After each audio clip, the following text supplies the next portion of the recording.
우리는 밤이 되면 낮에는 괜찮았던 마음이 무너져 내릴 때가 있습니다. 하루 종일 버티며 괜찮은 척했지만 막상 불을 끄고 눕는 순간 내일에 대한 불안이 몰려오고 가족의 건강과 경제 문제, 알 수 없는 두려움이 머릿속을 채우곤 합니다. 혹시 여러분도 그런 경험을 하신 적 있나요? 사람은 누구나 하루의 끝에서 가장 연약해집니다. 낮에는 의지로 버틸 수 있었던 고민이 밤에는 산처럼 커져 가슴을 짓누릅니다. 내일은 괜찮을까? 혹시 무슨 일이 생기지는 않을까? 하는 두려움이 파도처럼 밀려옵니다. 성경은 바로 그 순간을 위해 특별한 약속을 주셨습니다. 시편 4편 8절에서 이렇게 말씀하셨습니다. 평안히 눕고 자기도 하리니 나를 안전히 살게 하시는 이는 오직 여호와이시니이다. 이 말씀은 다윗이 평안한 궁궐에서 드린 고백이 아니었습니다. 그는 아들 압살롬의 반역으로 인해 도망자가 되어 있었습니다. 밤마다 들판에 몸을 누이며 언제 적들이 들이닥칠지 모르는 두려움 속에 있었습니다. 그럼에도 그는 고백했습니다. 나는 평안히 눕겠다. 나는 안전히 잘 것이다. 상황은 안전하지 않았지만 다윗의 마음은 안전했습니다. 그 이유는 하나님께서 지켜주신다는 확신 때문이었습니다. 여기서 우리가 주목해야 할 단어는 평안입니다. 히브리어로 샬롬이라 불리는 이 단어는 단순히 소음이 없는 조용함을 뜻하지 않습니다. 외부에 위협이 있어도 마음 깊은 곳에서 흔들리지 않는 온전한 평화를 의미합니다. 다윗은 그 샬롬을 경험했기에 사방이 적군으로 둘러싸여도 깊은 잠을 잘 수 있었습니다. 현대인의 삶도 크게 다르지 않습니다. 눈을 감으려 하면 불쑥불쑥 떠오르는 생각들이 있습니다. 내일 계약은 잘 될까? 건강검진 결과는 무사할까? 자녀들의 미래는 어떻게 될까? 혹시 오늘보다 내일이 더 힘들면 어쩌지? 낮에는 괜찮은 듯 지내다가도 밤이 되면 오히려 더 크게 다가오는 불안이 있습니다. 바로 그 순간 하나님께서 주시는 이 약속이 필요합니다. 너의 잠자리를 내가 지키겠다. 네가 눈을 감는 그 순간에도 나는 눈을 감지 않는다. 성경은 또 이렇게 말합니다. 이스라엘을 지키시는 이는 졸지도 아니하시고 주무시지도 아니하신다. 사람은 지쳐 잠들 수밖에 없지만 하나님은 단 한순간도 눈을 떼지 않고 우리를 지켜주십니다. 인간의 방법은 불안합니다. 우리는 CCTV를 달고 잠금 장치를 강화하고 약을 먹고 겨우 잠을 청하려 하지만 여전히 마음은 편치 않습니다. 그러나 하나님께서 지키신다면 어떤 위협도 우리를 해칠 수 없습니다. 이것이 세상이 주지 못하는 참된 안전입니다. 어느 가정의 이야기를 들어보십시오. 자녀의 병으로 매일 밤을 뜬 눈으로 지새우던 어머니가 있었습니다. 하루는 너무 지쳐 쓰러지듯 기도했습니다. 하나님, 이제는 제가 감당할 힘이 없습니다. 주님께 맡깁니다. 그날 밤, 그 어머니는 오랜만에 깊은 잠을 잤다고 합니다. 문제는 여전히 남아 있었지만 마음에 평안이 임하자 눈을 감을 수 있었던 것입니다. 이것이 말씀의 능력입니다. 상황이 해결되었기 때문에 평안을 누린 것이 아니라 하나님께 맡겼기 때문에 평안을 누린 것입니다. 세상은 우리에게 끊임없이 말합니다. 스스로 지켜라. 내 힘으로 버텨라. 그러나 성경은 정반대로 말합니다. 하나님이 너를 지킨다. 바로 이 반전이 신앙의 힘입니다. 우리의 힘으로는 한계가 있지만 하나님께 의탁할 때 비로소 참된 안전이 찾아옵니다. 여러분에게 제안합니다. 오늘 밤 잠자리에 들기 전 시편 4편 8절의 말씀을 3번 소리내어 읽어보십시오. 단순히 입술로만이 아니라 마음 깊이 새기며 고백하십시오. 평안히 눕고 자기도 하리니 나를 안전히 살게 하시는 이는 오직 여호와이시니이다. 그러고 나서 눈을 감으며 이렇게 기도해 보십시오. 하나님, 오늘 하루를 주셔서 감사합니다. 이제 제 영혼과 제 잠자리를 주님께 맡깁니다. 저를 지켜주시고 내일 아침 새로운 은혜로 일어나게 해주옵소서. 또 하나 실제 생활에서 할 수 있는 작은 실천을 드립니다. 침대 곁에 휴대폰을 내려놓고 마지막 5분은 뉴스를 보는 대신 말씀을 읽으십시오. 그리고 조명을 낮추고 조용히 하나님께 기도하십시오. 이렇게 하면 말씀을 붙드는 습관이 몸에 배어 걱정이 몰려와도 곧바로 말씀으로 되돌아올 수 있습니다. 오늘 우리가 붙잡아야 할 진리는 분명합니다. 평안을 주시는 분은 오직 하나님 한 분뿐이라는 사실입니다. 그분이 우리의 침실문을 지키시고 우리의 영혼을 품어주신다는 약속을 믿는 순간 밤은 두려움의 시간이 아니라 회복의 시간이 됩니다. 그리고 이 평안은 단지 잠자리에서 끝나지 않습니다. 내일을 살아갈 힘을 주는 샘물이 됩니다. 오늘 밤 안심하고 눈을 감을 수 있다면 내일은 담대히 눈을 뜰 수 있습니다. 하나님께서 오늘의 밤을 지키시는 것처럼 내일의 하루도 책임져 주실 것이기 때문입니다. 이제 우리는 알게 되었습니다. 잠자리에 드는 그 짧은 순간조차도 하나님은 관심을 가지신다는 사실을요. 그래서 다윗이 수많은 전쟁과 추격 속에서도 평안히 잘 수 있었던 것처럼 우리도 어떤 불안과 두려움 속에서도 평안히 잠들 수 있습니다. 오늘 이 말씀을 마음에 품으십시오. 그러면 성령께서 그 말씀을 통해 여러분의 영혼을 붙드시고 고요하고 안전한 잠으로 인도해 주실 것입니다. 그리고 이제 우리는 다음으로 나아가야 합니다. 하나님은 단순히 우리의 안전만 지키시는 분이 아닙니다. 지친 영혼을 회복시키시고 무거운 짐을 내려놓게 하시는 분이기도 합니다. 그렇다면 수고하고 무거운 짐진 자들아 다 내게로 오라 하신 주님의 초대가 우리에게 어떤 의미인지 곧 이어서 살펴보겠습니다. 마태복음 11장 28절에서 예수님께서는 이렇게 말씀하셨습니다. 수고하고 무거운 짐을 진 사람들아 다 내게로 오라. 내가 너희를 쉬게 하겠다. 아주 짧은 구절이지만 이 말씀에는 우리의 삶 전체를 뒤흔드는 힘이 담겨 있습니다. 왜냐하면 이 말씀은 단순히 마음을 위로하는 문장이 아니라 삶의 무게를 진짜로 덜어주시겠다는 하나님의 약속이기 때문입니다. 우리는 살아가면서 눈에 보이지 않는 짐을 수없이 집니다. 경제적인 부담, 건강의 염려, 가족 문제, 관계 속의 갈등, 노후에 대한 불안까지. 낮에는 분주함에 묻혀 있는 듯하지만 밤이 되면 그 짐들이 한꺼번에 밀려옵니다. 베개의 머리를 누르는 순간 마음은 점점 무거워지고 눈꺼풀은 닫히지 않습니다. 바로 그때 예수님께서 건네시는 초대가 들려옵니다. 이제는 네가 혼자 지고 가지 말고 내게 맡겨라. 이 초대는 단순히 걱정하지 말아라는 말과는 다릅니다. 예수님은 우리가 지고 있는 짐의 실체를 너무나 잘 아십니다. 가난의 무게가 얼마나 고통스러운지, 병이 주는 두려움이 얼마나 사람을 지치게 하는지, 사랑하는 가족 문제로 마음이 무너지는 것이 얼마나 아픈 일인지 예수님은 모두 아십니다. 그래서 주님은 단호하게 말씀하십니다. 내게 오라. 내가 너희를 쉬게 하겠다. 여기서 쉬게 한다는 말은 단순히 잠깐의 휴식을 의미하지 않습니다. 원래의 뜻은 영혼 깊은 곳까지 회복시키고 다시 살아갈 힘을 공급하는 것입니다. 예수님은 우리를 단순히 눕혀두시는 분이 아니라 다시 일어설 수 있게 하시는 분이십니다. 그런데 예수님은 여기서 한 걸음 더 나아가십니다. 마태복음 11장 29절에서 이렇게 말씀하셨습니다. 나는 마음이 온유하고 겸손하니 내 멍에를 메고 내게 배우라.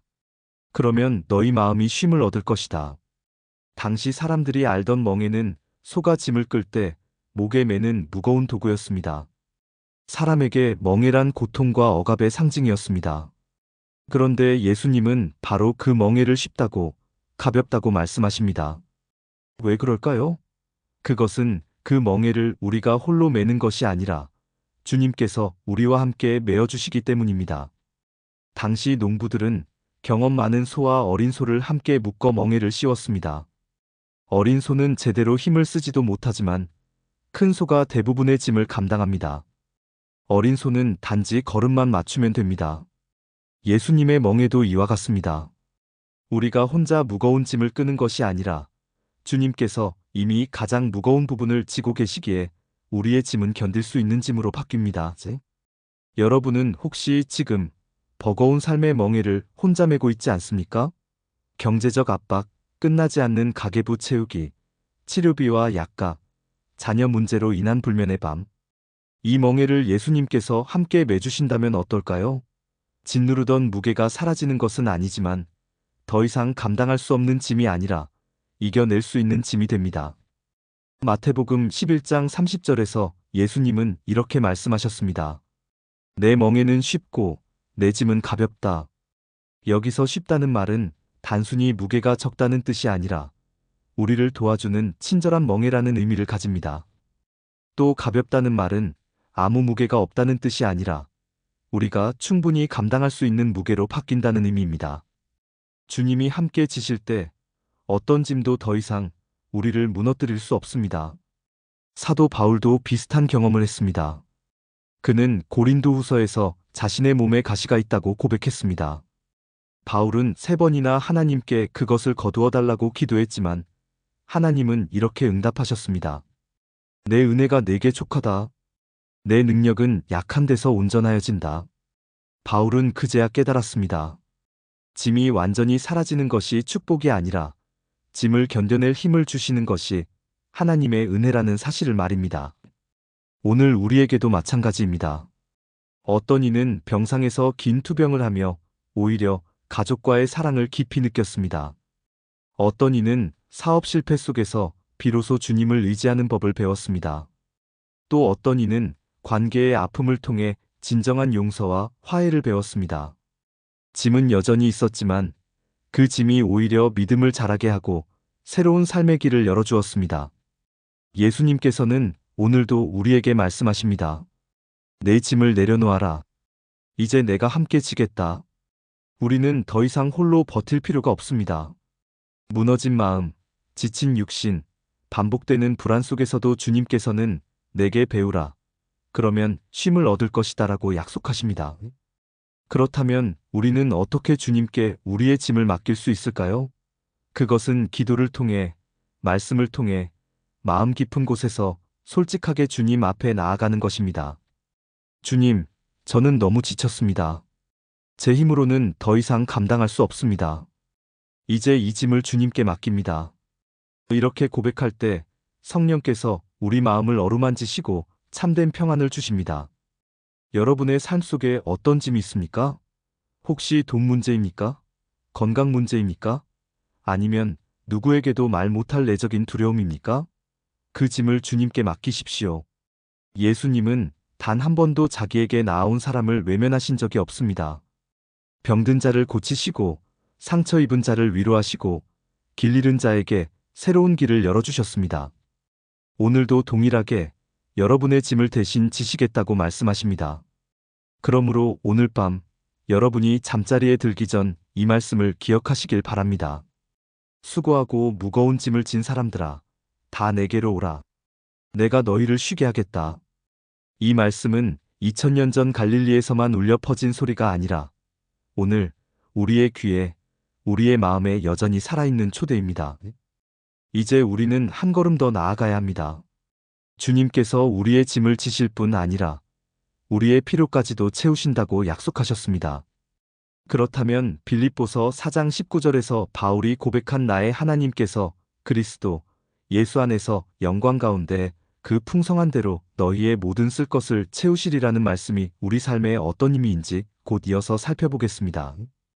우리는 이미 하나님께서 우리의 잠자리를 지켜주신다는 약속을 보았고 또 예수님께서 우리의 무거운 짐을 함께 지신다는 초대를 살펴보았습니다. 그러나 인생에서 짐을 내려놓는 것만으로는 충분하지 않습니다. 인간은 살아가기 위해 반드시 필요한 것들을 채워야 하고 내일을 버틸 힘을 공급받아야 합니다. 그렇다면 하나님은 우리의 필요를 어떻게 채워주시는가? 바로 이 질문에 대한 답을 사도 바울의 고백에서 찾을 수 있습니다. 빌립보서 4장 19절에서 바울은 이렇게 선언했습니다. 나의 하나님께서 그리스도 예수 안에서 영광 가운데 그 풍성한 대로 너희의 모든 쓸 것을 채워주실 것이다. 이 짧은 한 구절 속에는 놀라운 확신이 담겨 있습니다. 바울은 감옥에 갇힌 죄수의 신분으로 이 편지를 썼습니다. 쇠사슬에 묶인 몸, 자유조차 없는 상황에서 그는 오히려 다른 이들을 향해 하나님이 너희의 모든 필요를 채우실 것이다라고 말했습니다. 그의 상황은 부족함과 결핍 그 자체였지만 그의 믿음은 풍성함을 노래했습니다. 여기서 바울이 사용한 표현 중 주목해야 할 부분이 있습니다. 그는 단순히 하나님이 주실 것이다라고 하지 않았습니다. 그는 나의 하나님이라고 말했습니다. 바울은 하나님을 멀리 계신 신이 아니라 자신과 인격적으로 동행하시는 분으로 경험했습니다. 다메섹 도상에서 주님을 만난 그 순간부터 배를 타고 풍랑을 만났을 때에도, 매를 맞고 돌에 맞았을 때에도, 감옥에 갇혔을 때에도 바울은 하나님께서 자신의 필요를 실제로 채워주신다는 사실을 체험했습니다. 그렇기에 그는 감히 나의 하나님이라고 고백할 수 있었습니다. 여러분에게도 이런 경험이 있지 않습니까? 예기치 못한 도움의 손길이 나타나 문제를 해결해 주었던 순간, 막막한 상황 속에서 길이 열렸던 경험, 준비되지 않은 것 같았는데도 필요한 것이 딱 맞게 채워졌던 기억 말입니다. 그 모든 순간이 바로 나의 하나님께서 여러분을 돌보고 계셨다는 증거입니다. 바울은 또 이렇게 강조합니다. 그리스도 예수 안에서 우리의 필요가 채워지는 이유는 단순히 우리가 선해서가 아닙니다. 예수 그리스도를 통해 우리는 하나님의 자녀가 되었고, 자녀이기에 아버지 되신 하나님께서 우리의 필요를 반드시 책임지신다는 것입니다. 구약 시대에는 제사를 드리고 율법을 지켜야만 하나님 앞에 나아갈 수 있었습니다. 하지만 이제는 예수님을 믿음으로 말미암아 은혜의 길이 열렸습니다. 우리의 필요가 채워지는 길은 언제나 예수님을 통하여 주어집니다. 또 바울은 이렇게 덧붙입니다. 영광 가운데 그 풍성한 대로. 이것은 하나님의 방법이 우리의 계산과 다르다는 것을 의미합니다. 인간은 언제나 제한적입니다. 은행 통장 잔고를 보며, 건강검진 결과지를 보며 나의 상황과 능력만 계산합니다. 그러나 하나님은 영광 가운데 일하십니다. 곧 우리가 이해할 수 없는 방식으로, 우리가 미처 상상하지 못한 길로 공급하십니다. 이스라엘 백성이 광야를 지날 때 하나님은 만나와 메추라기를 내려주셨습니다. 아무도 예상하지 못한 방법이었습니다. 엘리야 선지자가 기근 속에서 굶주릴 때 하나님은 까마귀의 부리를 통해 떡과 고기를 공급하셨습니다. 상상조차 할 수 없는 수단이었습니다. 사르밧 과부의 작은 기름병은 바닥나지 않았고 밀가루통은 줄어들지 않았습니다. 이 모든 사건은 하나님의 공급이 인간의 계산을 뛰어넘는다는 사실을 보여줍니다. 바울이 말한 풍성함은 단순한 양적 채움이 아닙니다. 그것은 질적인 풍성함입니다. 우리가 원하는 모든 것이 아니라 진정으로 필요한 모든 것을 가장 알맞은 방식으로 채워주신다는 의미입니다.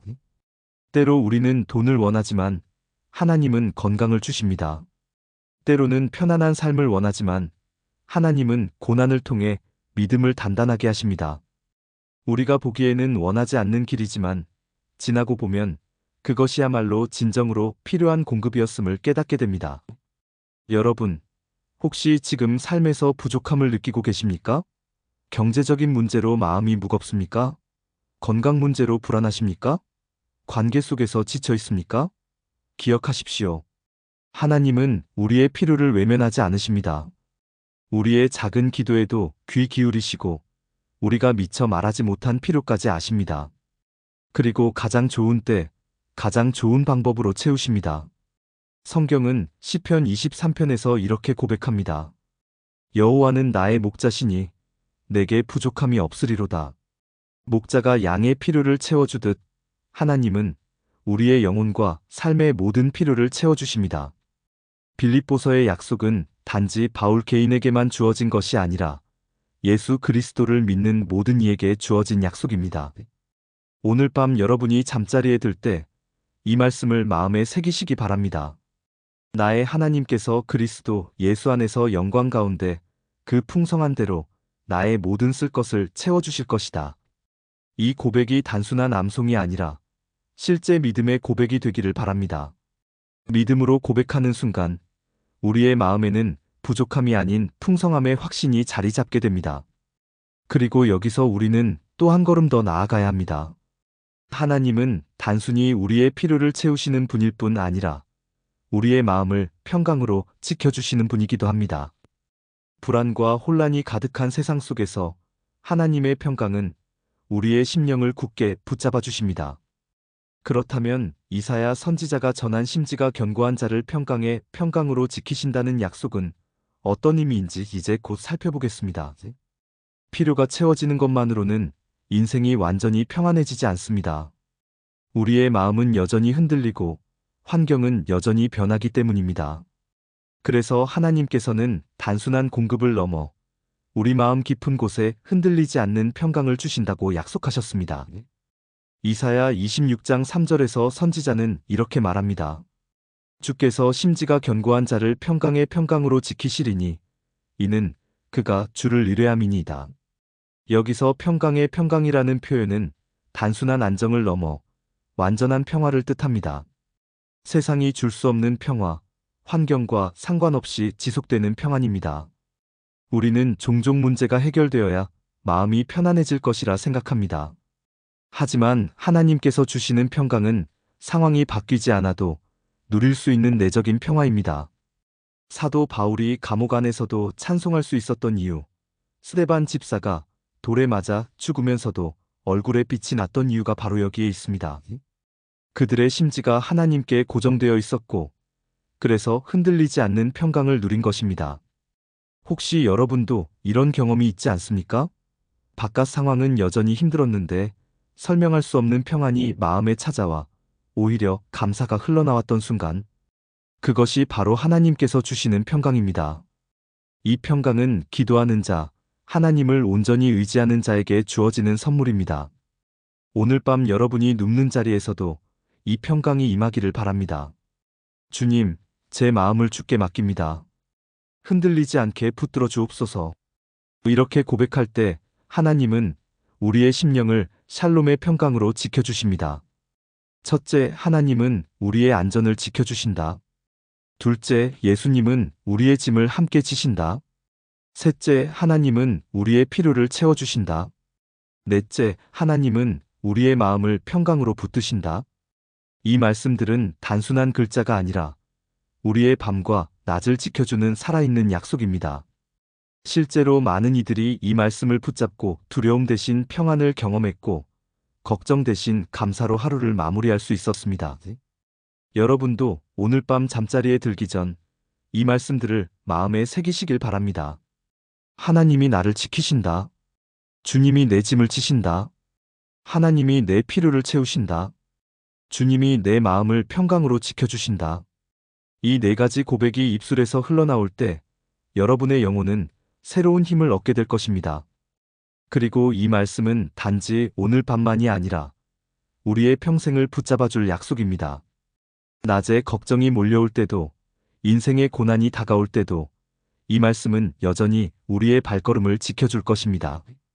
그러므로 오늘 이 시간을 끝내며 여러분께 축복합니다. 앞으로의 모든 밤마다 하나님의 사랑이 여러분의 잠자리를 덮고 내일 아침마다 새로운 은혜로 눈을 뜨게 하시기를 바랍니다. 그리고 그 은혜가 여러분의 가정과 일터와 삶 전체를 채우시기를 기도합니다. 하나님은 졸지도 주무시지도 않으시며 언제나 여러분과 함께 하십니다. 그러니 두려움 대신 믿음을 선택하고 불안 대신 감사로 하루를 마무리하십시오. 하나님의 평강이 오늘도 내일도 여러분과 함께 할 것입니다.